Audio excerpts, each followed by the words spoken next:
我的男朋友成了我的亲姐夫。3年前，他和我姐姐的婚礼轰动全城，而我成了整个 A 市最大的笑话。我烧光了和他所有的合照，断了所有念想，孤身远赴加州。没曾想，在3年后的今天，重新踏上这片土地。机场人来人往，广播里清甜的女声循环播报着航班信息。从加州飞往 A 市的航班落地，我拖着行李箱走出通道，来接机的老王一眼就看到了我，快步上前接过行李箱，恭敬地喊了一声：“二小姐。”我扫了眼四周，除了他再无沈家的人，自嘲地勾了勾唇角。3年海外漂泊，久到早就没人记得沈家还有我沈悠然这个人。没关系，来日方长。上了车，我合眼休息，老王欲言又止，最终还是没说话。发动车子汇入车流，10多个小时的飞行让我昏昏欲睡，可没睡多久就被刺耳的鸣笛声吵醒。车子堵在闹市中心，寸步难行。我揉了揉疲惫的眼角，王叔，怎么了？二小姐，这段路常堵车，您再睡会儿，到了我叫您。我睡眠浅，被吵醒后再难入睡，看着前方龟速挪动的车流，半个多小时过去，耐心彻底告罄，索性让老王找机会超车。老王是沈家的老司机，车技过硬，按着我的法子接连超了几辆车，却不慎追尾了前方一辆频频变道的迈巴赫。车速不快，没人受伤，只是车尾撞坏了一块。老王吓得脸色惨白，磕磕巴巴地看向我。二小姐，怎么办？我秀眉微拧，推门下了车，走到迈巴赫前，敲了敲车窗。驾驶座上的男人正解安全带，抬头看向我时，我率先开口：“有纸和笔吗？”他愣了愣，直到我又问了一遍，才如梦初醒般递了纸笔过来。我熟练地写下一串电话号码和一个名字，3年了，这串数字我依旧能倒背如流。写完了，我把纸笔递回去，语气平淡，却带着几分不容置疑的盛气。车是我撞的，我姐夫是顾氏集团的顾景琛，后续赔偿你联系他就行。说完，我转身就走，没再看一眼。驾驶座上的肖成头一回遇上这种事，下意识看向后排的男人。男人冷峻的脸上没什么表情，下颌紧绷，乌黑深邃的眼眸里翻着几分不悦。肖成年无着开口：“季总。”而这一幕被另一辆车上的人看见，驾驶座上的男人正是许氏的少爷许成衍。他盯着我的背影看了半晌，确认没认错人，亢奋地掏出手机，先打了帕林饭店的电话，订了一个包厢，然后拨了另外一个号码。顾氏总裁办公室里，顾景琛刚放下笔，接起电话，声音清冷：“有事？”顾大总裁，我看见沈悠然了，他回来了。顾景琛的呼吸猛地一顿，接着淡淡应了一声：“他一回国就给你惹了大麻烦。”许成衍的声音里满是幸灾乐祸，把刚才追尾的事添油加醋说了一遍。末了特意强调：“他撞的可是季景川的车。”A 市没人不知道季景川，22岁入商场，24岁接任中盛集团执行总裁，28岁便手握 A 市大半经济命脉，杀伐果决，从没人敢轻易得罪。许成衍邀功式的补充：“哥们儿够义气吧？已经在帕林饭店给你订好包厢了，赶紧约人家赔罪去。”挂了电话，顾景琛沉默片刻，拨了内线给助理：“帮我约中盛集团的季总，晚上一起吃饭。”他站在28楼的落地窗前，白衬衫的袖子挽到小臂，目光望向远处。3年前我出国的那个夜晚，我烧了2人所有的合照，丢光了所有和他相关的东西，字字决绝。顾景琛，但愿我们此生再也不相见。他闭了闭眼，轻声呢喃：“悠悠。”车子停下时，老王喊了我一声，我睁开眼，看着眼前熟悉的顾家宅子，眉头瞬间蹙起。为什么来顾家？老王不卑不亢地答道：“大小姐说3年没见您了，让我接您过来一起吃饭。”我抿了抿唇，心里泛起一阵色意。3年了，若不是沈老爷子80岁大寿，我这辈子都不会踏回这片土地。顾家佣人领着我进了客厅，沈淑娜正从楼上下来，看见我，脸上立刻扬起笑意。悠然，你终于肯回来了。3年前出国那天，他去机场送我，我眼里满是灰败和绝望，只留给他一句：我不会再回来了，也不会祝福你们。如今3年不见，嫁为人妇的姐姐更漂亮了，一身浅青色旗袍，领口绣着精致的兰花，衬得她温婉大方，是豪门千金该有的模样。我收敛了所有情绪，轻轻喊了一声：姐。没了往日的撒娇软糯，只剩客气疏离。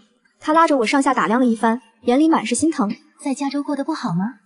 怎么瘦成这样了？没有不好，一切都挺好的。这句话我已经说了3年，无论谁问都是这一句。他知道我性子倔，不肯说的事再问也没用，见我眼底满是倦意，便柔声说：去楼上客房休息会儿，睡醒了我让厨房给你做你最爱吃的菜。我应了一声，熟门熟路上了2楼。顾家的一切我都太熟悉了，洗了个热水澡，吹干头发躺上床，可这一觉睡得格外不安稳，全是光怪陆离的梦。醒来时已经晚上9点半了，飞机上没吃什么东西，肚子饿得厉害。我换了身衣服准备下楼，刚走到楼梯口就看见顾景琛从外面回来。我的脚步猛地顿住，扶着扶手的手一点点攥紧。3年不见，他更成熟了，一身剪裁精良的深色西装，气质清冷金贵。正低头换鞋，没看见楼梯上的我。我站在原地，进退两难，正想转身回房，身后就传来沈淑娜的声音：悠悠。我的身子瞬间僵住，好半天才转过身，脸上恢复了淡然的神色，看不出半点异常。我走下台阶，目光扫过顾景琛，就像看一个陌生人，只对着沈淑娜说：“姐，我饿了。”沈淑娜笑着喊了李婶，李婶从厨房出来，看见我高兴地喊了声：“沈小姐。”以前我常来顾家，李婶跟我最熟。我走到餐厅坐下，随口问了一句：“王妈呢？”以前王妈最疼我，每次来都会给我做一桌子我爱吃的菜。沈淑娜正给顾景琛挂外套，闻言回头说：“王妈的孙子病了，今天请了假。”我看着他们俩自然亲昵的样子，像一对结婚多年的老夫老妻，只觉得心口像被一把尖刀划开，密密麻麻的疼。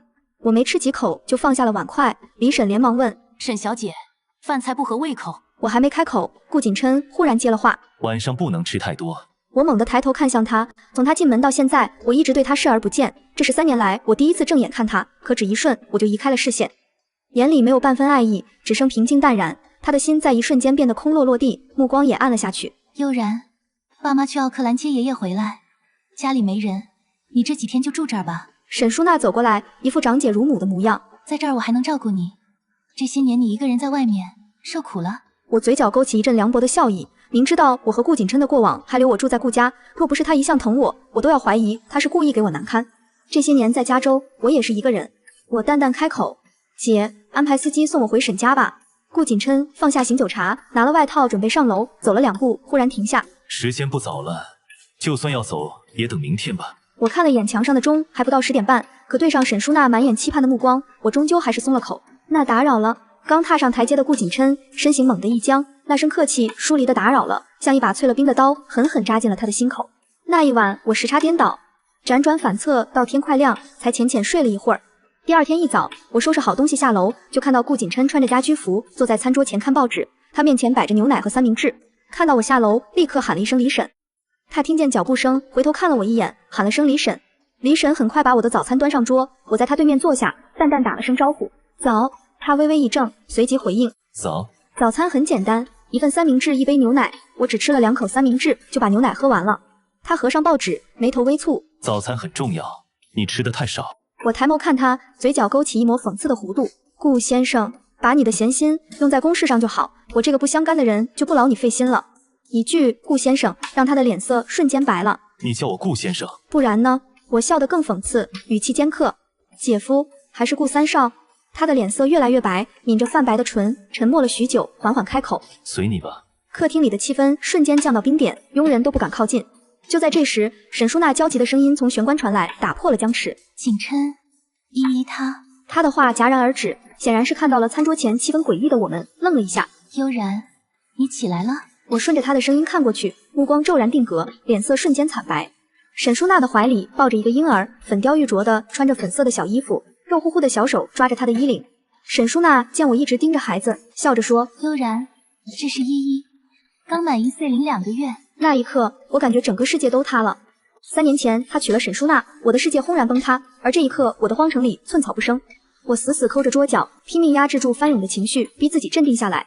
我早该想到的，他们结婚3年，怎么会没有孩子？那些尘封的记忆瞬间翻涌而上。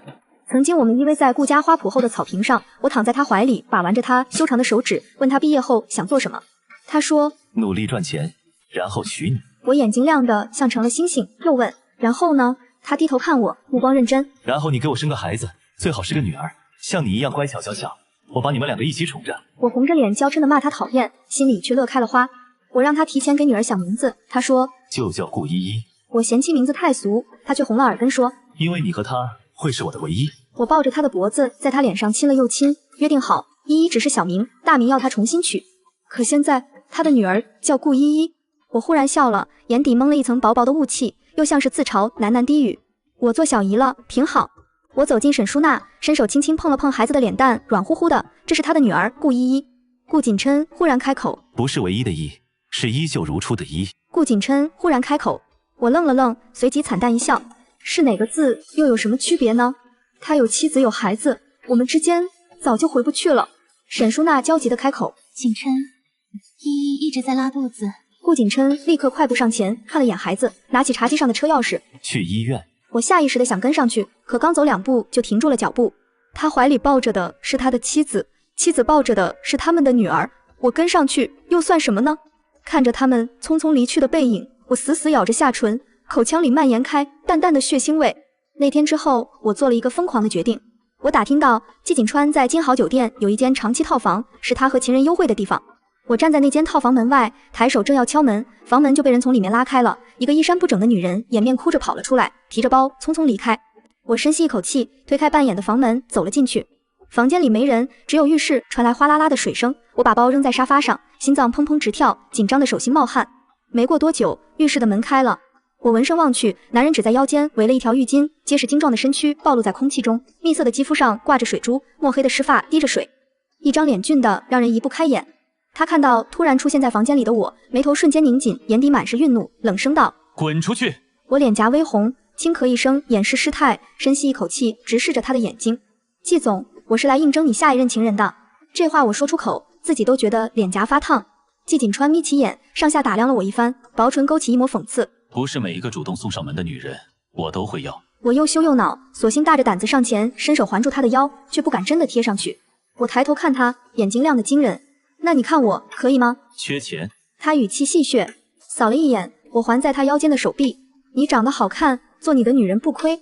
我展颜一笑，把心里翻涌的酸涩全都藏在了笑容里。季锦川冷嗤一声，还有呢？我愣了愣，摇了摇头，没有了。主动送上门的女人他见得多了，可说的这么直白坦荡的，我是第一个。他不禁多看了我两眼。我见他不说话，鼓起勇气踮起脚凑近他的唇角，可刚碰到就被他一把扯开。男人寡淡的嗓音里没带半分感情。先去洗澡。好，我应声走进浴室，打开花洒，温热的水浇下来，我才发现自己的身体一直在抖。我有过一瞬间的后悔，可一想到顾锦琛和沈淑娜还有那个叫依依的孩子，那点后悔瞬间就烟消云散了。等我穿着他的浴袍从浴室出来，季锦川正靠在床头，看着我拘谨的样子，微微蹙眉。后悔了，现在可以离开。我迟疑了一瞬，还是咬着唇，一步步朝他走了过去。我俯身想去吻他，他却微微偏头避开，目光沉沉地看着我。没有经验。我的脸颊瞬间长得通红，窘迫的恨不得找个地缝钻进去，低声道：“是。”他看着我泛红的眼角和微微颤抖的睫毛，愣了愣。下一秒，他扣住我的后脑勺，翻身将我压在身下。天旋地转间，我惊慌地攀住他的脖子，眼里满是无措。他凝着我，沉声问：“你叫什么名字？”我一字一顿地回答：“沈悠然。”你可想清楚了，现在后悔还来得及。他给了我最后一次选择的机会。我看着他近在咫尺的脸，轻声道：“我来之前就想清楚了。”他又问：“你需要多少钱？”我茫然地看着他。什么？他眉头拧得更紧，语气冷漠。需要多少钱才肯做这件事？我笑了笑，声音温软：“你看着，给吧，季总出手一定不会小气，我不担心。”我曾想过，等我20岁生日就把最珍贵的东西给那个我爱了很多年的顾锦琛，可现在我把它给了一个陌生人。一夜荒唐。等我醒过来时，房间里只剩下我一个人，床头柜上放着一张支票，还有一张便签。支票上的数字是50万，便签上是季锦川苍劲的字迹，走的时候留下联系方式，有事我会联系你。我拿起支票，嘴角勾起一抹自嘲的笑。原来我最珍视的东西，在他眼里只值50万。眼角有冰凉的液体滑落，我死死咬着手腕，不让自己哭出声。浴室里传来水声，没过多久，季锦川从浴室出来，已经穿戴整齐，宝蓝色的衬衫配黑西裤，衬得他身形挺拔，五官愈发俊朗深邃。我迅速调整好情绪，除了眼角微红，看不出半分异样。他拿出笔和纸放在我面前。来之前应该打听过我的规矩，知道怎么做吗？我轻声应道：“知道。”我的女人保质期只有3个月，这期间我有需要，你必须随叫随到，不准去我公司找我，不准对外透露我们的关系，不准惹事。3个月到期，好聚好散，不准纠缠。他的语气平淡冷漠，像在谈一笔再普通不过的生意。外界都说他生性凉薄，可想攀上他的女人依旧趋之若鹜，因为他不仅有钱有势，对女人更是出手大方。3个月到期会给一笔可观的分手费。季锦川没再多说，拿起桌上的腕表戴上，转身就走。我回了沈家。沈家是传了几代的老宅子，红墙爬满了青藤，院子里的梧桐长得高大挺拔。我躺在花圃旁的躺椅上看书，张妈兴冲冲地跑过来：“二小姐，老爷他们回来了。”知道了。我合上书，调整好情绪，走进了客厅。沈老爷子坐在沙发正中央，穿着一身唐装，手里拄着拐杖，花白的头发梳得一丝不苟，看向我的目光里满是不耐和威严。他身边坐着我的父母，沈耀庭一脸冷淡，唐慧茹看见我，眼里瞬间泛起了泪光。我换了鞋，走过去轻声喊：“爷爷，爸妈。”沈耀庭淡淡点了点头，唐慧茹激动地拉住我的手，摸着我清瘦的脸颊，心疼得不行。悠然，你瘦了。他话还没说完，客厅里就传来一声冷哼。沈老爷子盯着我，语气严厉：“还知道回来？”我抿着唇，沉默不语。在沈家，老爷子从来就不喜欢我。当年母亲怀我，医生误诊是男孩，他高兴坏了，可生下来却是个女儿。更因为生我时母亲大出血，再也不能生育，沈家几代单传到我父亲这里断了根。就因为这个，父亲疼姐姐沈淑娜永远比疼我多。我3岁就被送到乌镇外婆家，直到13岁外婆去世才被接回沈家。唐慧茹连忙替我解围，爸，还有半个月就是您的80大寿，悠然是特意回来给您祝寿的。她说着给我递了个眼色，我却装作没看见，一声不吭。若不是母亲再三劝说，这场寿宴我根本不会回来。客厅的电话响了，唐慧茹接起电话，笑着应了几声，转头对老爷子说：爸，舒娜和景琛知道您今天回来，在饭店定了位置，给您接风洗尘。老爷子的脸色瞬间缓和了。舒娜这孩子有心了。没过多久，沈淑娜和顾景琛就到了沈家，接我们一起去饭店。饭桌上，一家人谈笑风生，只有我安静地坐在角落，像个局外人。我找了个借口，说去洗手间，走出了包厢。刚拉开包厢门，对面的包厢也有人走了出来，四目相对，我和他都愣了一下，是季景川。季总2个字都到了喉咙口，又被我咽了回去，因为他只是淡淡瞥了我一眼，像看一个陌生人一样，径直从我身边走了过去，眼神半分停留都没有。我讪讪地摸了摸鼻子，打消了去洗手间的念头，拐去了安全通道。等我回去时，远远就看见顾景琛靠在走廊上，指尖夹着一支烟，烟雾缭绕。看见我回来，他猛地吸了一口，掐灭烟蒂，扔进垃圾桶，推门进了包厢。我和他的关系太过敏感，一起进去只会惹来不必要的麻烦。我在外面站了好一会儿，才推门进去。饭后，我们一行人走出包厢，正好遇上季景川和一群商界老总从对面出来。沈耀庭立刻上前，笑着伸出手：季总，好久不见。季景川抬手和他握了握，脸上挂着官方的微笑，客气又疏离。他淡淡扫了一眼沈耀庭身后的我，挑眉道：沈总，这是家宴。他这才知道我竟然是沈家千金。今天家父刚从奥克兰回来，来这里给他接风洗尘。沈耀庭态度客气，季景川的视线从我身上一掠而过，落在沈老爷子身上，微微颔首。沈老，他只是随意的一个眼神，却看得我心头一跳。我分明在他眼里看到了一丝寒意，我不知道自己哪里得罪了他。沈老爷子年轻时也在商场打滚，和季景川的爷爷有几分交情，立刻笑着寒暄起来。顾景琛也上前和他握手打招呼，两拨人客气的寒暄了几句，便一前一后出了饭店。出了酒店，上了车，季景川隔着车窗看着站在饭店门口的我，晚风吹起我的裙摆，霓虹灯落在我身上，衬得我身形愈发单薄。他低沉的嗓音缓缓响起：查一下沈悠然这个人。是，季总。萧成立刻应声。当天晚上，季景川就拿到了我的资料。沈悠然，沈耀庭次女，23岁，3岁被送到乌镇外婆家，13岁才被接回沈家，20岁远赴加州，除了每月固定的生活费，几乎等同于被沈家流放。同是沈家千金，沈淑娜风光无限，嫁给顾氏继承人，是 A 市人人羡慕的顾太太。而提起沈家没人记得，还有一个二小姐叫沈悠然。季景川走到吧台，开了一瓶红酒，倒了半杯，轻轻晃了晃，浅酌一口后，深邃的眼眸里情绪难辨。没过多久，我的手机响了，是个陌生号码。接通后，电话那头传来季景川冷硬低沉的声音：是我，到酒店来。听这语气，他似乎很生气。我来不及多想，换了身衣服就拎包下楼。客厅里，一家人正围着老爷子说笑，顾景琛和沈淑娜也在。张妈看到我拎着包，随口问：二小姐，这么晚了您要出去？所有人的目光都落在我身上，我硬着头皮说：爷爷，爸妈，我有事出去一趟。沈耀庭淡淡嗯了一声，老爷子连看都没看我一眼。只有唐慧茹不放心地问：悠然，天都黑了，你要去哪儿？我随便找了个借口，去买点东西。他没再追问，只叮嘱我早点回来，让老王送我。我让老王把车停在离酒店不远的商场，打发他先回去，自己绕着商场后门直奔酒店。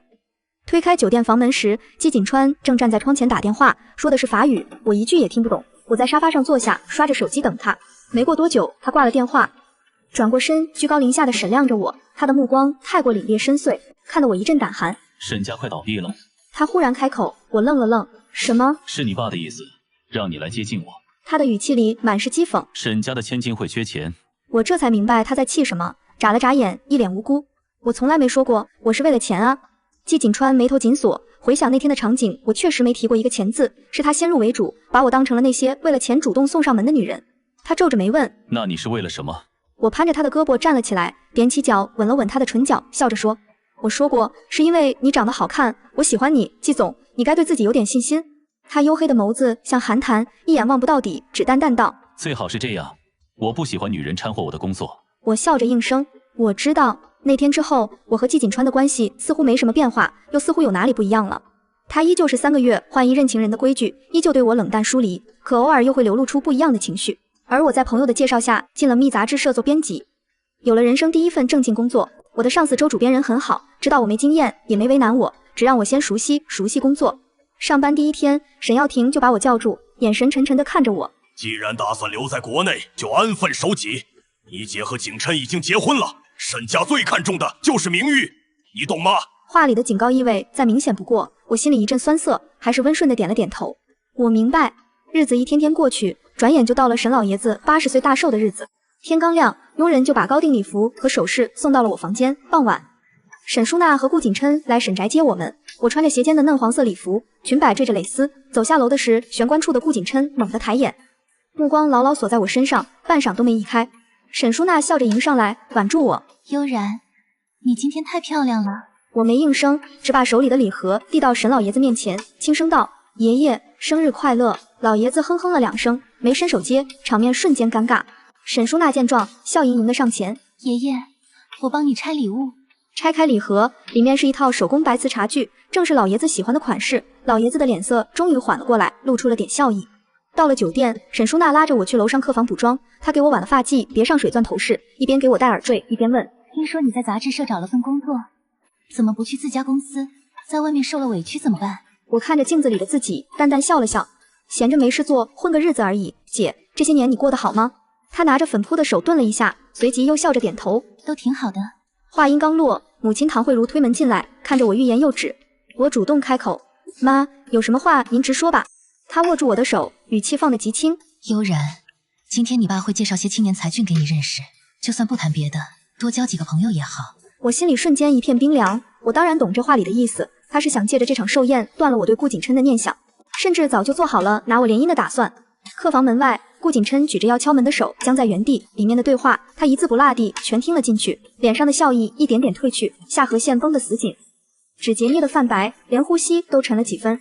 半晌，他才抬手敲了敲门，推门进来时，目光第一时间就落在我苍白的脸上，喉结动了动，最终只淡淡说了一句：“客人都到齐了，该下去了。”宴会厅里面觥筹交错，全是 A 市有头有脸的人物。我随手从侍者托盘里拿了杯香槟，躲去了最角落的位置，抬眼望去，宴会厅中央，沈淑娜挽着顾景琛的胳膊，正和宾客寒暄。她一身红裙，明艳动人；她一身银西装，清雅金贵，站在一起，郎才女貌，登对的刺眼。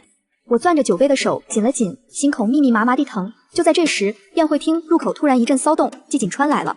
他一进宴会厅就成了全场的焦点，所有人都围上去和他寒暄，他脸上带着淡笑，却始终疏离冷淡。沈耀庭带着我走到他面前，笑着说：“季总你能来，是沈家的荣幸。”季锦川笑了笑，目光落在我挽着沈耀庭胳膊的手上，调笑道：“沈总，今日沈老的寿宴，你带这么漂亮的女伴，不怕沈太太生气？”季总说笑了，这是我的小女儿沈悠然。沈耀庭连忙介绍，又转头吩咐我：“悠然，快叫季总。”我抬眼看向季锦川，脸上挂着和他一样客气疏离的笑，轻声道：“季总。”他微微颔首，没再多说，就被其他人围了过去。副沈耀庭带着我在人群里穿梭，给我介绍各种青年才俊。而不远处的顾景琛从始至终目光都没离开过我，连眼前的人跟他说了什么都没仔细去听，手中不停晃动的酒杯显示着他的焦躁。一圈下来，我嘴角的笑容都僵了。沈耀庭也觉察到了我的兴致不高，也没再强迫我。我正好以此机会去了趟洗手间。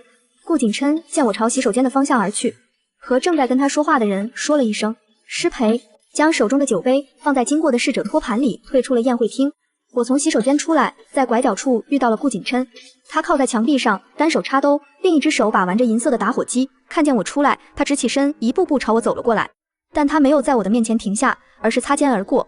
走了2步，他陡然停下脚步，两人背对背的站着。贺家善是个花花公子，经常出入风月场所，别跟他接触。他的声音很轻，但我还是听见了。我来洗手间之前，沈耀庭带我认识的就是贺家善父子，这是我的事，跟你没关系。我扔下这句话，不等他再开口，已踩着高跟鞋离开。回到宴会厅，正是舞会时间，我准备拿点食物去休息区吃点东西垫肚子。不知何时，沈耀庭站在了我的身后，去邀请季总跳一支舞。我顺着他的目光看过去，季锦川正坐在休息区，不少名媛上前搭讪，都被他冷淡拒绝了。在沈耀庭沉冷的目光下，我只能硬着头皮走过去，站在他面前笑着问：“季总，我能请你跳一支舞吗？”他目光越过我，看了一眼正盯着这边看的沈耀庭，淡笑道：“这种事还是由男士主动的好。”他放下酒杯，站起身，朝我伸出了手。我把手放进他的掌心，他牵着我走进了舞池。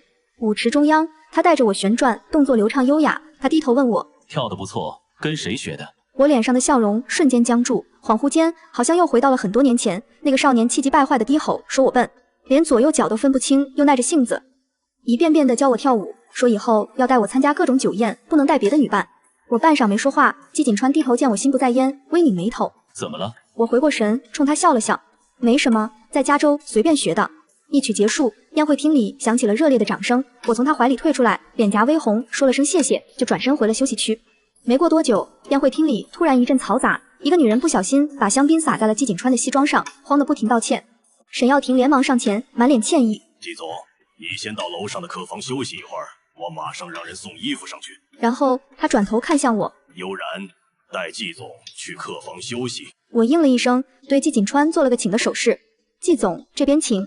我带着他进了楼上的客房，跟他说：“季总，你先洗个澡，衣服马上就送上来。”他打了个电话给肖成，却一直没人接。我见他皱着眉问：“怎么了？”他把车钥匙扔给我：“我的车上有备用衣服，你去拿来。”好，我接过车钥匙，转身就去了地下停车场，在他的后备箱里找到了装着备用衣服的纸袋。等我拿着衣服回来，刚出电梯就看到那个撒了香槟的女人薛玲红着眼眶从客房方向走过来。我冲她微微一笑，她唤住我：“沈小姐。”我诧异看着她，有事？薛玲瞥了一眼我手中的纸袋，从敞开的袋口可以看到里面是男士衣服。沈小姐，是给季总送衣服？我坦诚的点头。薛玲上前抓住我垂在身侧的手，殷切的看着我。我抽回自己的手，这位小姐，有什么话你说，我不着急着走。薛玲脸上闪过一丝尴尬，只一瞬就压了下去，重新挤出笑容。沈小姐，我叫薛玲，我爸爸是薛氏建材的薛杰。我没有吭声，静等着她的下文。薛玲顿了一下，继续道：“你和季总的关系应该不错吧？今晚的事我很抱歉，能麻烦你帮我向他道个歉吗？”我不傻，薛玲能出现在这儿，想必就是来找季锦川的，看来是登门道歉碰壁了。这个时候，季锦川很有可能在气头上，我贸然开口定会受牵连。我挑眉道：“我跟季总今天才认识，不是很熟，道歉这种事还是亲自去才会显得有诚意。”薛玲红了眼睛，当下委屈的扁着嘴：“季总他不愿意见我，你若是能……”他的声音被一阵铃声打断，我掏出手机一看，正是季锦川的电话。当着薛玲的面，我没有接起，而是任由他想着。薛小姐，抱歉，我还有事，先走了。酒店房间内，季锦川从纸袋里拿出衣服进了更衣室，片刻的功夫，已穿戴整齐的走了出来。季锦川对着衣镜熟练的系好领带。宴会结束了吗？我看了下时间，应该快了。季锦川单手扣着袖扣，扣了好几下都没扣上，他胳膊一伸，我会意的上前替他扣好，接着过床头柜上的精致腕表给他戴上。你是要休息还是下去？季锦川看了一眼腕表，已接近晚上10点。我该回去了。这时门外传来了敲门声，我条件反射的准备去开门，走了2步，忽然想起什么，迅速的躲进洗手间。季锦川走过去将门打开，门外站着顾锦琛，他拎着新衣服，笑着说：“季总，让你久等了。”当他看到季锦川身上已经换了干净衣服，笑容微微一凝。看来季总是不需要了。洗手间里的我听到外面是顾锦琛的声音，心头突的一跳。季总，那我就不打扰你休息了。顾锦琛往房间内扫了一眼，目光落在某一处，微微一滞。季锦川淡淡的嗯了一声，关上了房门，回头瞥了一眼顾锦琛刚才停留的地方。茶几上和房卡放在一起的是一个白色手机。我从洗手间出来，长吁了一口气。可当我看到茶几上和房卡放在一起的我的手机时，整个人都僵住了。顾锦琛是不是也看到了？我心里一阵慌乱，没再回宴会厅，直接让老王送我回了沈家。车子刚开进沈家，我的手机就响了，是顾锦琛。我接起来，他轻声问：“你在哪儿？”在车上，喝多了不舒服，先回来了。好，你把手机给王叔，让他接电话。我把手机递给老王，老王接了电话，恭敬地应了半天。挂断电话，老王将手机递还给我，我接过，若无其事地问：“他说什么？”老王双眼直视着远方，笑眯眯地道：“顾先生再三叮嘱我晚上开车一定要小心，还有回去后让张妈给小姐您熬一碗解酒汤，汤中兑一些冰糖水，说这是您一贯的口味。”我听着鼻尖一酸，差点落下泪来。他连我喝解酒汤要兑冰糖水都记得，可为什么就是不要我了呢？周末沈耀庭又带我去了高尔夫球场，我心里甚是清楚，沈耀庭不会无缘无故带我出来，但已经过去2个小时了，我还看不出沈耀庭让我来的意图。直到季锦川来了后，沈耀庭笑着上前说：“悠然球技一般，季总若是不嫌麻烦，可以指导他一二。”季锦川看了我一眼，淡淡道：“季家还没穷到需要我来当教练。”沈耀庭满脸尴尬：“不是，季总误会了，我是怕悠然一个人在这儿闷得慌，季锦川却又挑眉看向我，闷得慌，那就给我捡球吧。然而他挥出去的球，10个有9个都打飞了，滚得老远。我来来回回跑了10几趟，腿都快断了，累得气喘吁吁。我坐在草地上，抬头看着他，没好气地问：“我到底是哪里招你惹你了？”他居高临下地看着我，语气冰冷：“觉得委屈了？城南度假村的合约，牺牲这么一点，远远不够。”我一脸茫然：“什么度假村？”他皱着眉：“你爸没告诉你，他想和我签城南度假村的合约，我已经拒绝了。今天让你来，不就是让你来讨好我的吗？”我这才明白沈耀庭的用意，连忙跟他解释：“我没有告诉任何人我和你的关系，请你相信我。”他后退一步，拉开了和我的距离，冷声道：“你的行为让我很难相信。”我的脸色微微一变，我只是想跟他解释清楚，情急之下才没控制好距离。这在季锦川的眼里，恐怕是毫无羞耻的投怀送抱。正在我恍神间，季锦川抬步朝着休息区走去。沈耀庭和某个公司的高层董事立刻堆起满脸笑意迎上去，几人围坐在一起喝茶闲聊。中午一起吃饭时，沈耀庭几次三番提起城南度假村的项目，都被季锦川不着痕迹地岔开了话题。曾副总给沈耀庭递了个眼色，两人开始轮番敬酒。季锦川在商场经营这么多年，怎么可能看不穿他们这点小把戏？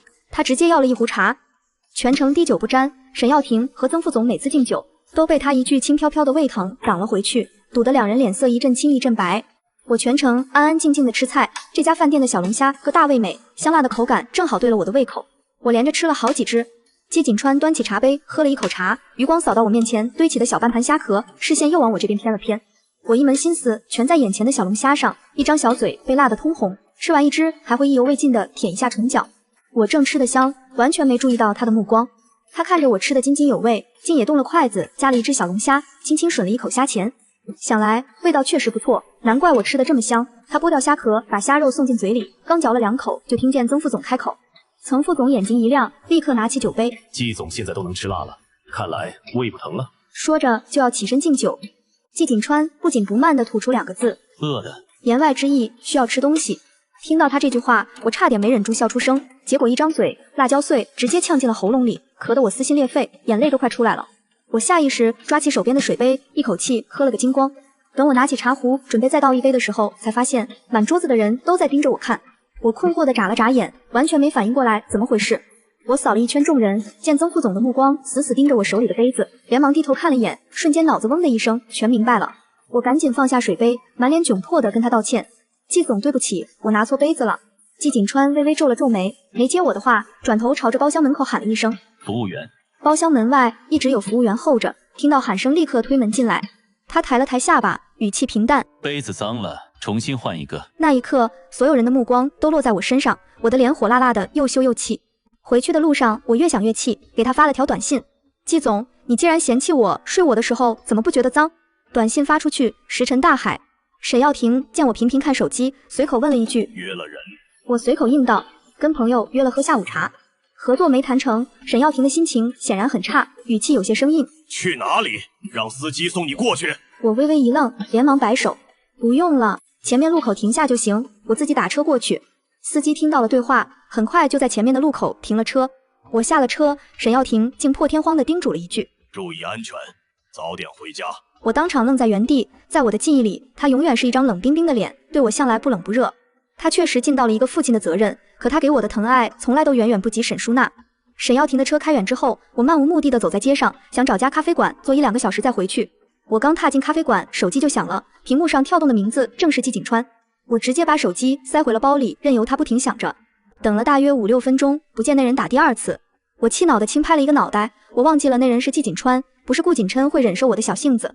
我将电话回拨过去，对方沉默了几秒才开口：“女人可以聪明，但不能恃宠而骄。”我装傻：“季总，你的话太深奥，我听不懂。”他轻笑一声：“洗手间会有人点蓝山咖啡不加糖。”我瞬间窘得脸颊发烫，原来他听到了店里其他顾客点餐的声音。我连忙转移话题：“季总，最近国际知名品牌好像有刚上市的手提包，看着似乎不错，我很喜欢。”他淡淡应道：“我会让冯毅买给你。”冯毅是他的秘书长，他给情人送的礼物都是他经手的。第2天上班时，周主编就把我和采访部的邱少泽叫进了办公室，指着电脑上的照片说：“这位是贺市长，马上要升副高官了，至今没对外界的传闻做过回应。如果我们能拿到他的独家专访，这期杂志的销量一定会暴涨。”我和邱少泽面面相觑。贺子民从政多年，行事谨慎，极少接受采访。我们两个一没人脉，二没经验，想采访到他，简直比登天还难。可周主编态度坚决，我们只能硬着头皮接下这个任务。我和邱少泽查了他半个月的行程，发现他的行程毫无规律，连蹲点的机会都没有。唯一的突破口就是他那个不学无术的儿子贺家善。为了从贺家善嘴里套出话，我和邱少泽跟踪了他好几天，最终在金沙湾娱乐会所堵到了他。我从包中翻出玲珑小巧的镜子，化了精致的妆，散着长发。邱少泽看出我的用意，你真打算去勾引他？我从镜中仔细检查了一遍妆容，然后满意的收起镜子。我不入虎穴，焉得虎子？我单手拍在他的肩膀上，你要相信我，一定能够功成身退。邱少泽想了片刻，还是不放心，可又不甘心。我就在外面，有什么事你就大声喊我。站在贺家善所在的2022包厢外，我深吸了一口气，回头看了一眼回廊拐角处的邱少泽。邱少泽向他做了一个 OK 的手势，我点了点头，调整了紧张的心情，推开了2022包厢门。包厢里乌烟瘴气，贺家善正和一群人打麻将，身边围着莺莺燕燕。看见我，他愣了愣，显然没认出我。我装作走错包厢的样子，惊讶道：“贺少，我是沈悠然，我爷爷生日宴上我们见过。”经我一提醒，他才想起来，眼睛瞬间亮了，起身拉着我往里走。沈小姐进来一起玩，输了算我的，赢了算你的。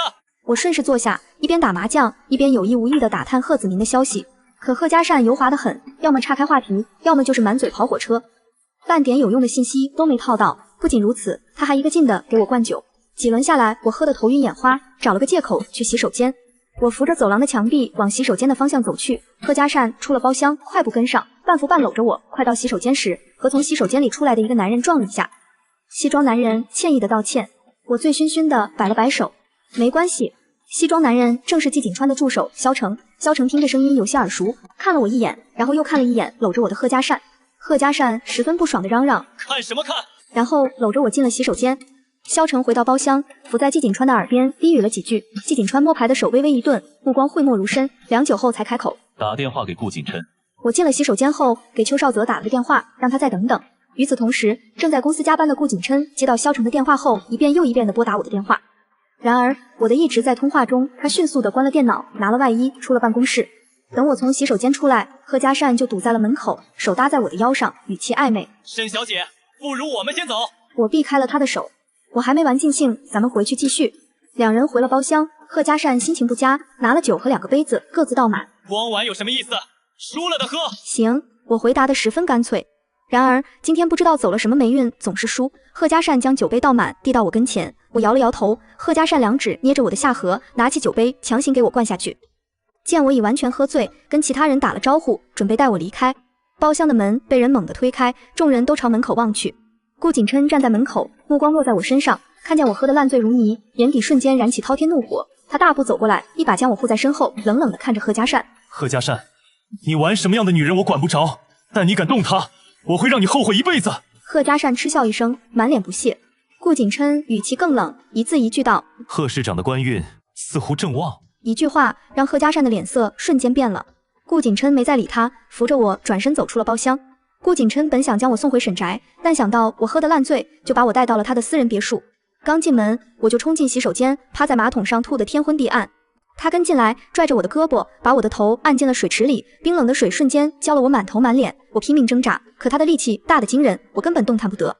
冷水灌进我的口鼻，窒息的恐慌瞬间攫住了我，直到我快要喘不过气，他才把我拉起来，死死攥着我的下颌，逼我看着镜子里狼狈的自己，怒声低吼：“沈悠然，你看看你现在这副样子！我一早就提醒过你，贺家善不是好人，你竟然敢和他单独喝酒，还喝得烂醉！”我看着镜子里头发湿透、脸色惨白的自己，忽然笑了，笑得眼泪都出来了。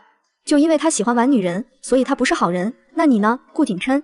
我挣开他的手，靠在冰冷的墙壁上，眼神尖锐，字字诛心。玩弄别人的感情，抛弃女朋友，转头娶了他的亲姐姐，这样的男人算不算混蛋？他算好人吗？一句话让他瞬间白了脸。良久，他才低声开口：“你先洗澡，我去给你煮醒酒汤。”房门合上的瞬间，我顺着墙壁瘫坐在地，抱着膝盖无声落泪。等他煮好醒酒汤上楼，我已经蜷缩在冰冷的地面上昏睡过去。他轻叹一声，俯身将我抱起，放在床上，拿毛巾细细擦干我的湿发，又从衣柜里拿出一套全新的睡衣，小心翼翼地替我换上。他斜靠在床头，目光温柔地描摹着我熟睡的眉眼，指尖轻轻拂过我的脸颊。手机突兀响起，屏幕上舒娜2个字格外刺眼。他起身走到门外，压低声音接起：“不回去了，你早点休息。”他顿了一下，接着说：“你给沈家打个电话，就说我刘悠然住在顾家了。”电话那头的沈淑娜沉默片刻，悠然和你在一起。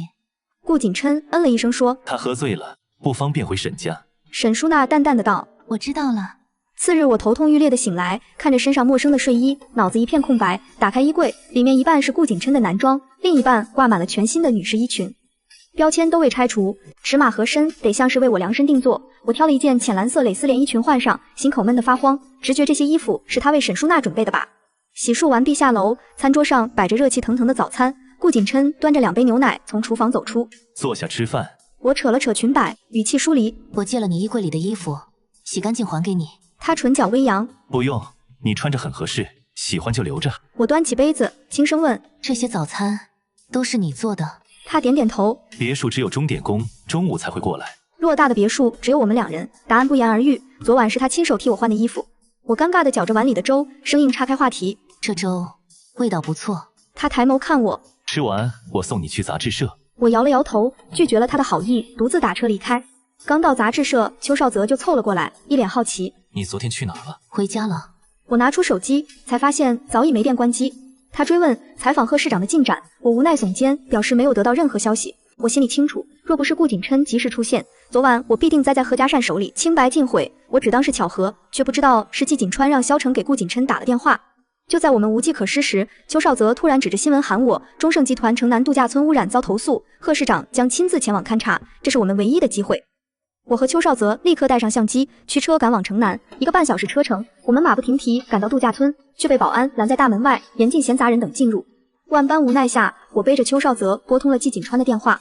接电话的是他的助理萧成，我压着声音问：“季总在度假村吗？贺市长是不是也在？”萧成疑惑，但还是如实回答：“是的，沈小姐。”我看了眼大门，说：“我就在大门外，麻烦你带我们进去。”挂了电话没多久，萧成快步走了出来，一眼就认出了我。邱少泽凑过来，低声追问：“这人是谁？保安都对他毕恭毕敬的。”少打听，好奇心害死猫。我推开他，快步跟上萧成。萧成将我们带到铁索桥旁，低声叮嘱：“贺市长和季总勘察完会从这里经过，你们在这等就好。”度假村的东边有一架铁索桥，下面是潺潺的小溪流。邱少泽拿着相机东拍西拍，像是来度假的。我看他像猴子一样蹦来蹦去，无奈地摇了摇头。在铁索桥上站了一会儿，无聊地进了书屋。书屋老板娘穿着旗袍，气质温婉，见我进来浅笑开口：“您好，要买书吗？”我轻声回道：“随便看看。”老板娘点了点头，也不再管我。我挑了一本《莫失莫忘》，付了钱，走出书屋，坐在藤椅上。老板娘还端来一杯，对着我说：“这是半个月来我店里第1位客人，这杯咖啡免费送你。”我轻笑问她：“度假村还没竣工，你何必急着营业？”老板娘笑了笑说：“我喜欢这里的清静。”临近正午，邱少泽回来，见我的手边放着一杯咖啡，端起来就要喝。我出声喊道：“那是我喝过的。”他不以为然：“你又没传染病。”说着就喝了一口，然后又放回原位。还给你。我无语凝噎，嫌弃地看了一眼：“都给你喝吧。”接着无意间看见季景川和贺子明一行人从铁索桥的另一边缓步而来。我和邱少泽立刻迎上前，我掏出录音笔，语气恳切：“贺市长，我们是密杂志社的，想请您接受一次独家采访，耽误您几分钟就好。”贺子明眉头紧锁，脚步未停：“抱歉，我不接受任何采访。”我一打开录音笔，时刻做好准备。我们不会耽误你多长时间，请您给我们一个采访您的机会。贺子明加大步伐，对我的话置之不理。我正在抬步跟上去，他的秘书伸手拦住我。我眼睁睁看着一行人走远，满心挫败。邱少泽垂头丧气，我让他先回市区，我一直站在路边的树荫下等着。萧成将车从停车场开了出来，我直接上前拦车，拉开车门，坐进后座，挨着季景川坐下。你们是要去吃饭吗？带上我吧，我也饿了。季景川不是傻子，他面色微冷。下车。我挽住他的胳膊，软声撒娇：“季总，我们还没一起吃过饭呢。”他唇角勾起一抹机结。我看你更愿意和贺市长一起进餐。我佯装听不懂，眉眼含着清甜的笑意。我知道哪里新开了一家西餐厅，等有时间了咱们一起去，好吗？让你朋友去账单寄到公司。我故作失落，然后低愁的道：“邱少泽有其他的事先走了，这里不好打车，你们反正要回市里，顺便捎我一程。”季景川沉默了一瞬，说道：“萧成，先送我去饭店，然后送他回市里。”萧成迟疑道：“季总，回市里最快也需要1个半小时，我恐怕来不及回来接你。”他淡淡的说：“我搭贺市长的车。”下车前，我挽着他的胳膊，轻声问：“季总，今晚要去酒店吗？”季景川沉吟片刻，轻轻的嗯了一声。我眉开眼笑的在他的脸庞上亲了一下。啊，我等你。回到杂志社，周主编追问采访进展，我们两人互相看了看，邱少泽垂头丧气的。贺市长油盐不进，根本不愿意接受我们的采访，你还是换人吧。周主编看着我们俩说：“邱少泽，你是采访部的骨干，对工作拼命认真，我一直很看好你。悠然你有人际关系，所以采访贺市长非你们俩莫属。”出了主编办公室，邱少泽十分郁闷的挠头，问向我：“你有什么人际关系？”我轻描淡写的说了句：“只是认识几个商业界的 boss 而已。”邱少泽瞪大了眼睛，接着想到我今天打的电话，他连忙追问：“你都认识哪些人？他们跟贺市长熟不熟？能不能搭上关系替我们说几句好话，把这个采访任务给完成了？”我收拾着办公桌上的文件，商正不是一家人。下班后提前赶到酒店，洗完澡开了红酒，一边喝一边等他。然而等季锦川推门进来时已是深夜，我从身后缠上他的腰，带着酒气抱怨：“你怎么才来？”他扯下领带，扫了一眼空掉的酒瓶，语气平淡：“酒量倒是练出来了。”我的脸颊红扑扑的，眸色微醉醺。我以前的酒量可差了，在加州我天天喝酒，酒量就练出来了。我踮脚吻上他，他反手扣住我的腰，反客为主。温存过后，他点燃一支烟，薄唇轻启：“后天薛夫人会举办慈善基金会，贺市长也会去。”我眼睛骤然发亮，这是他第一次主动给我透露消息。别高兴太早，进场需要请帖。我目光希冀地看着他：“你也收到了邀请？”季锦川嗯了一声，接着说：“我从不带女伴出席任何酒宴。”满心欢喜瞬间落空，我沉默起身走进浴室。等我出来，床头柜上放着一款限量款名牌包，是我随口提过的款式。喜欢什么，直接告诉冯毅。季锦川说完便起身离开，从不在酒店过夜。我拎着价值100万的包包走到酒店楼下，毫不犹豫地扔进了垃圾桶。不远处的迈巴赫里，季锦川将这一幕尽收眼底，深邃的眼眸讳莫如深，周身气压骤降。慈善晚宴当天，我和邱少泽守在酒店门口，看着宾客凭请帖入场，急得团团转。邱少泽急得直挠头：“你不是认识商界的人吗？让他们将咱俩也带进去啊！”还不等我回话，邱少泽就突然发现记者凭记者证可直接入场，他混在记者群里成功溜了进去。我独自留在门外，手足无措时，一道熟悉的声音响起：“悠然。”我抬起头，看见顾景琛孤身一人，张特助跟在身后。我愣了愣，看了一眼周围：“顾先生，你一个人吗？我姐没来。”听到顾先生这个称呼，他的眉头微不可察的轻抿。依依病了，他在家里照顾她。我低声的哦了一声，上前挽住他的胳膊。既然顾先生没有带女伴来，那就带我一起进去吧。顾景琛愣了一下，垂眸看着我挽在他臂间的手，还未问我来这里做什么，就被我拖着走向酒店门口。张特助出示请帖，工作人员顺利放行。进入会场，我松开顾景琛的胳膊。顾先生，谢谢你带我进来，我还有事先行一步。言毕，不等他询问，就混入了人群，左顾右盼的四处寻找邱少泽。顾景琛看着在人群中穿梭的我，对张特助说道：“去跟着他，看他在做什么。”我找到邱少泽时，他正端着一块蛋糕，目光落在喷泉旁边和别人交谈的贺子明身上。我从后面拍了一下他，他吓得手中的蛋糕差点掉在地上。邱少泽见到是我，缓了一口气问：“你怎么进来的？”2条腿走进来的。我接过他手中还未动过的蛋糕，插起一小块吃了一口，是我喜欢的蓝莓味。邱少泽还想再问，被我直接打断了。你和贺市长搭上话了吗？邱少泽挠头，还没瞅准时机。我瞥了一眼喷泉边的贺子民，这蛋糕不错，你继续在这盯着，我去找点别的吃的。不曾想，我却在阳台撞见了季锦川和薛玲。薛玲满脸娇羞，柔声道歉：“季总，上次弄坏了你的衣服，真是抱歉。”季锦川声音淡漠：“一件衣服而已，不必放在心上。”薛玲眼巴巴地看着他：“我已经重新买了一件，若是季总不嫌弃，明日我拿给你，顺便一道请你吃饭赔罪。”我适时走上前，故作惊讶：“季总，薛小姐，我没打扰你们吧？”薛玲脸色一僵，强装笑意，我打招呼：“沈小姐。”我在他们二人的身上扫了扫，恍然大悟地瞪大了眼睛：“我应该没打扰你们吧？”我的表情像是他们在这里做了什么见不得人的事。薛玲的脸一黑，正要解释，忽然想到了什么，她的心情好了起来，笑语艳艳的道：“怎么会呢？”我故作了然，轻笑开口：“那你们继续，我先走了。”说完，转身快步离开。季锦川看着我的背影，眼眸微微眯起。贺子民和别人交谈完，准备进入大厅，刚一转身就被我邱少泽拦住了。我手中端着一杯香槟，浅笑吟吟地说：“贺市长，我们又见面了。”贺子民微微颔首：“沈小姐，今日怎得不见沈总？”我简言易害地说：“出差。”沈总倒是个大忙人。他笑道，将手中的香槟放回身后的长桌上。我还有事，先失陪了。说着，向旁边迈开一步，便要绕过我们。邱少泽见他要走，跨出一步拦住他。贺市长，我是密杂志社的邱少泽，请您给我们一个采访您的机会。贺子民的脸色冷了下来。我的时间很宝贵，麻烦你让开。邱少泽见状解释了句：贺市长，我知道您是怕杂志社乱写，咱们杂志社是正规杂志社，绝对不是那些捕风捉影的娱乐杂志。我可以向您保证，我们一定实事求是，绝对不会撰写那些子虚乌有的事情。贺子民无动于衷，态度生硬冷淡。我说过，我不接受任何一家杂志社的采访，请你让开。邱少泽急了，还想要再开口，我按住他，微笑地看着脸色沉冷的贺子民。贺市长，我们从小道消息得知您即将升为副高官，虽然这些小道消息不足为信，但怕也不是空穴来风。我看他脸色沉定，并无异样，我又继续道：也许省厅长那边还没有准确的消息，但如果贺市长愿意接受我们的采访，我们杂志社多报道一些您的光荣事迹，还能替您树立形象，这更加有利于您副高官的选取。您觉得呢？贺子民依旧不为所动。沈小姐，看在你父亲的面子上，今天我给你个面子，若你们再继续骚扰，就等着接受律师函吧。邱少泽又气又急，一时口无遮拦。我说你这人怎么这么冥顽不灵？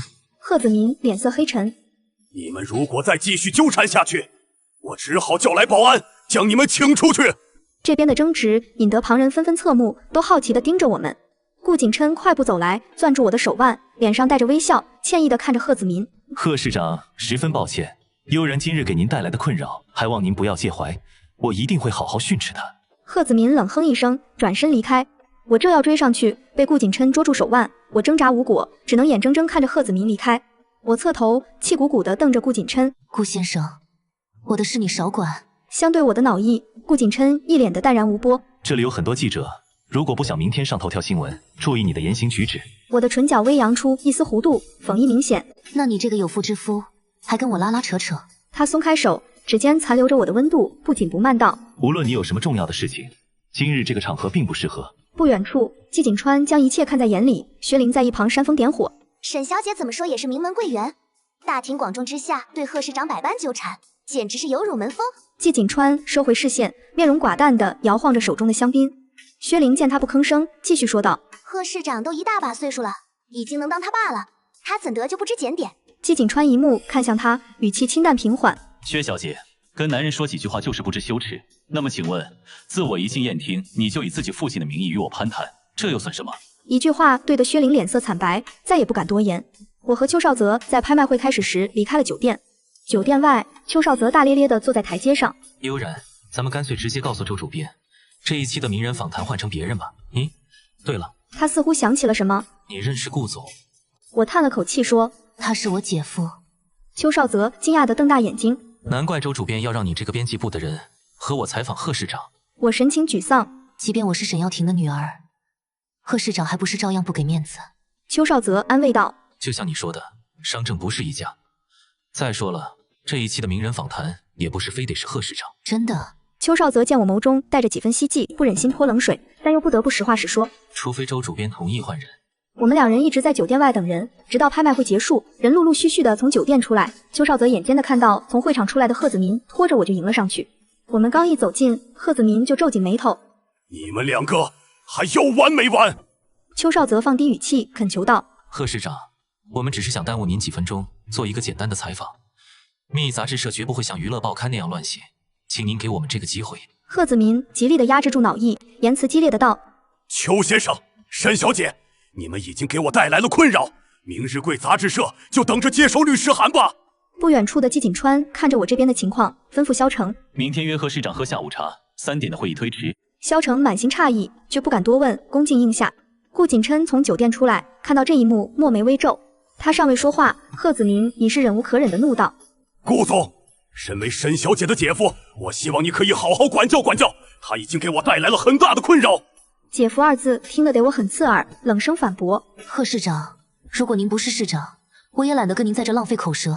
说白了，您不过是仰仗了这市长的身份。我的话令贺子民脸色十分难看，当下冷笑：沈小姐，如果不是看在你父亲的面子上，你以为我会浪费时间跟你在这瞎磨叽？我大可以妨碍公务的由头将你送进警局。说到底，你不过也是借了你爸的面子。我润色的唇微起，正要说话，邱少泽见情况不对，急忙扯了我的衣袖，对着脸色铁青的贺子民一个劲儿的道歉。贺子民竟是没有给半分面子。冷哼一声，携带秘书大步离开。我提步要追上去，顾景琛捉住我的手腕，偏头看了眼身后的张特助。张特助心领神会的小跑去停车场取车。我挣脱他的手，冷声道：“我的事情不用你管。”他敛了眉目，告诫道：“你是沈家二小姐，一举一动与沈家有着千丝万缕的关系。若是以妨碍公务被抓到警局，轻则给沈家造成负面影响，重则会引起沈氏的股市动荡。做事要谨言慎行。”我似笑非笑的道：“你还真是为我们沈家考虑。”这时，张特助将车从停车场开了过来。顾景琛看向我：“我送你回去。”我并不理他的情：“不用，我自己会打车。”顾景琛眸子一凝，也不再强求，叮嘱了句：“早些回去。”我未吱声，扭头看向别的地方。顾景琛瞥了我一眼，跨步从我身旁走过，上了车。邱少泽带顾景琛走后，小心翼翼地问：“你好像很不喜欢你姐夫。”我呼吸一滞，心口密密麻麻地疼，不是不喜欢，是爱到极致才恨到骨髓。第二天一早，我们刚到杂志社就被周主编叫进办公室。我和邱少泽两人一同来到周主编的办公室，向他简要地说明此事。我们进来之前已经调整好心态，准备接受他的斥骂，却不想周主编说：“贺市长已经答应了采访，你们不知道。”我和邱少泽面面相觑，满脸震惊。出了办公室后，邱少泽神秘兮兮地凑近我问：“会不会是你姐夫帮的忙？”我胸口一滞，但见邱少泽目不转睛地盯着自己，若无其事地笑了笑：“想得美，人家是大总裁，哪有时间管这种闲事？”邱少泽无趣地吐了吐舌头，回到位置上，开始准备采访贺市长的事宜。一个下午，我的工作都不在状态。我拿起桌上的手机，翻出季景川的号码，犹豫再三，终究没有拨出去。下班后，我拎着他落在酒店的西装，赶到中盛集团前台。麻烦把这件衣服转交给季总。前台打量着我，不敢轻易接手。我淡淡补充：“只是一件衣服而已。”我刚走不久，季景川外出归来，身后跟着萧成。经过前台时，前台小姐立即放下手中的工作，唤住他：“季总，请稍等一下。”季景川脚下停顿，偏头看向他前台小姐，从桌下将纸袋拎出来：“有一位小姐让我将这个交给您。”季景川瞟了一眼他手中的东西，眉头微蹙。萧成见他脸色不对，立马上前一步问：“那位小姐姓什么？”前台小姐微愣，刚才忘记问姓名了。见他支支吾吾答不上来，萧成厉声训斥：“你在公司工作已经有2年了，这点小事都处理不好，以后但凡是女人送来的东西，跟工作没有关系，一律不得接收。”前台小姐微垂着头，十分委屈：“是季总的衣服。”季景川有些诧异，接过袋子打开一瞧，确实是他的衣服。他将衣服交给萧成，问向前台小姐：“他人呢？”前台小姐战战兢兢地回答：“已经走了一会儿了。”季景川没再说什么，迈步朝电梯走去，边吩咐萧成：“给沈悠然打电话，让他晚上去酒店。”萧成的电话打来时，我正在公司楼下的咖啡厅，小腹阵阵绞痛。电话那头传来他低沉的嗓音：“什么事？”我压低声音，语气窘迫：“我这几天身体不舒服，不方便。”他瞬间了然：“你在哪儿？”中盛对面的咖啡厅。我的脸色有些苍白，毫无力气地靠在墙壁上。季景川说了一句“等着”，就挂了电话，弄得我有些莫名其妙。挂了电话没多久，萧成快步走来，温声道：“沈小姐，季总让我送你回去。”我心头一暖，轻声道谢。周末我出门采购，偶遇薛玲，她热情相邀，我陪她去商场取衣。薛玲是穿紫色长裙，正对着镜子欣赏。隔壁试衣间走出一个熟悉的身影，当红影后，白诗妍。薛玲冷声讥讽：“白大明星，这又是傍上哪个富豪了？”我认出来了，白诗妍是季景川唯一传过绯闻的前任情人。白诗妍的脸色蓦然一冷：“薛小姐，如果你再敢乱说话，我会告你诽谤。”诽谤？薛玲并不觉得自己哪里说错了，是不是？诽谤你自己心里清楚。两人针锋相对，白诗妍脸色铁青，不愿多做纠缠，换完衣服匆匆离开。薛玲拉着我追出去，正好看见白诗妍坐上一辆黑色迈巴赫，那熟悉的车牌号，我一眼就认出是季景川的车。薛玲又惊又妒：“是季总的车，他居然又搭上了季总。”我神色平静，轻笑不语。车内，季景川语气冰冷：“这是最后一次帮你。”白诗妍将拎包放在身侧，柔声道：“我知道，谢谢你。”透过车窗，他看了一眼躲在暗处偷拍的狗仔，嘴角扬起笑意。离开国际商场后，车子拐了个弯，季景川就将白诗妍放在了路口。白诗妍看着远去的豪车，气得直跺脚。这个男人到底是有多么的不解风情？我和薛玲分开后，拦了一辆计程车，上车后打了季景川的电话，气戏谑：“季总，明天你可要上头条了。”季景川稍感意外：“你看见了？”我今日的心情不错，连说话的声音都带着几分轻快。你所谓的看见，是指看见白小姐上了你的车，还是狗仔偷拍你们？季景川挑眉：“所以你打电话来是来质问的？”我不答反问：“难道不应该吗？”他低笑一声，嗓音磁性：“你在哪？一起吃午饭。”我让司机停车，站在路边等候。季景川的车很快停在我面前，我坐进后座，挽住他的胳膊，挑眉调侃：“季总不陪白小姐，也不怕她生气。”季锦川淡淡的看了我一眼，慵懒的道：“这是在吃醋。”我眯眼一笑：“当然，我们的关系还没结束，不是吗？”说着，我微了过去，抱着他的手臂靠在他的肩膀上。我们到柏林饭店用餐，我只点了几道素菜，他蹙眉添了几道荤菜。你太瘦了，不能只吃素食。我有点受宠若惊，抬脸望着对面的人，很真诚的道：“有劳季总关心。”在等服务员上菜的时候，我去了一趟洗手间。回包间的路上，路过一个包间外，听到里面有女孩子隐隐的啜泣声。透过门缝，我看见贺家善一脸不耐，地上跪着一个怀孕的女孩，正是许成衍的前女友莫非。站在包厢外，我将事情听了个大概。莫非离开许成衍后跟了贺家善，但几天后贺家善就玩腻了，换了女伴。莫非怀了身孕，贺家善不愿负责。身后传来低沉磁性的嗓音：“偷窥可不是好行为。”我讪讪回头：“你怎么也出来了？”季锦川抬起左臂，手指点了一下腕上的表盘，示意我离开的时间有点长。这时，走廊的另一头，一个人风风火火地赶来，来人正是许成衍。看到我，也在他愣了一下，也顾不得和我打招呼，冲进了包间，一把将地上的莫非拉起。发生了什么事？门外准备回包间的我脚下顿住，呵，英雄救美。季锦川皱眉问：“还不走？”我对他讪讪一笑，连忙跟了上去。回到包厢，菜已经上齐，坐下刚吃了几口，他的手机响起，接完电话后脸色沉了下来。我有事先走。我起身送他，伸手替他理好歪斜的领带，踮脚吻了吻他的唇角。这顿饭先欠着，改天补回来。他用拇指擦过唇角，眸光暗沉。我不喜欢得寸进尺的女人。我笑着推他出门，开玩笑而已。季锦川离开后，我独自吃完整顿饭，服务员告知账单已被他提前结清。我拎包离开，正好撞见鼻青脸肿的许成衍被莫非搀扶着走出来。包厢里一片狼藉，显然是刚和贺家善大打出手。我挑眉调侃：“这下好了，许贺两家结仇，你回去等着挨揍吧。”许成衍疼得龇牙咧嘴，却不忘叮嘱：“我车上有顾景琛的资料，你帮我送过去。”我脚步一顿，语气冰冷：“我不想去顾家，更不想见他。”许成衍望着我的背影，沉声一语，戳破我所有伪装：“沈悠然，3年了，你还放不下吗？”我浑身僵住，定在原地，过往的爱意与痛楚席卷而来，眼眶瞬间泛红。